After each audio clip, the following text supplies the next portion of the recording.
রাজশাহীর চরাঞ্চলে জমিতেই টমেটো নষ্ট করছেন কৃষকরা। উৎপাদন খরচের চেয়ে বাজার মূল্য কম হওয়ায় টমেটো বিক্রি বন্ধ করতে বাধ্য হচ্ছেন তারা।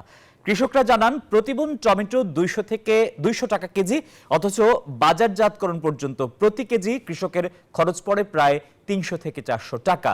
লোকসান এড়াতে কৃষকদের ফসল উৎপাদনে বৈচিত্র্য আনার পরামর্শ দিচ্ছে কৃষি বিভাগ। রাজশাহী থেকে মতিউর মুর্তজার তথ্য এবং ছবিতে ডেস্ক রিপোর্ট। আমি এটা নিব।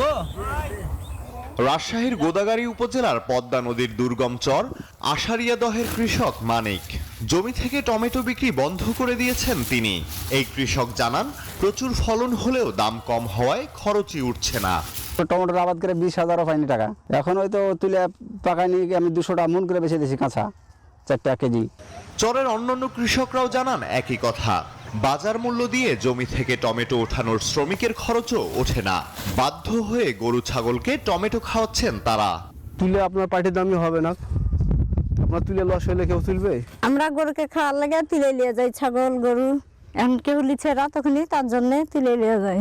কৃষকের লোকসান এড়াতে একই ফসল সবাইকে চাষ না করা এবং প্রক্রিয়াজাতকরণে জড়িতদের সাথে যোগাযোগ করার পরামর্শ দিয়েছে কৃষি বিভাগ। টমেটো আসলে সবাই করে, হয়তো এখন ভরা মৌসুম, উৎপাদনও বেশি হচ্ছে, এই জন্য কৃষকদের একটু ভয় যে হয়তো প্রোডাক্ট পাবে না, দাম পাবে না।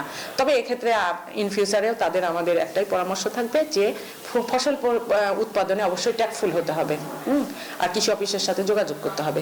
কৃষকের কষ্টে উৎপাদিত ফসল যেন ন্যায্য মূল্যে বিক্রি হয়, সে ব্যাপারে কার্যকর ব্যবস্থা নেওয়ার দাবি জানান চরবাসী সহ সংশ্লিষ্টরা। Desk report, news 24।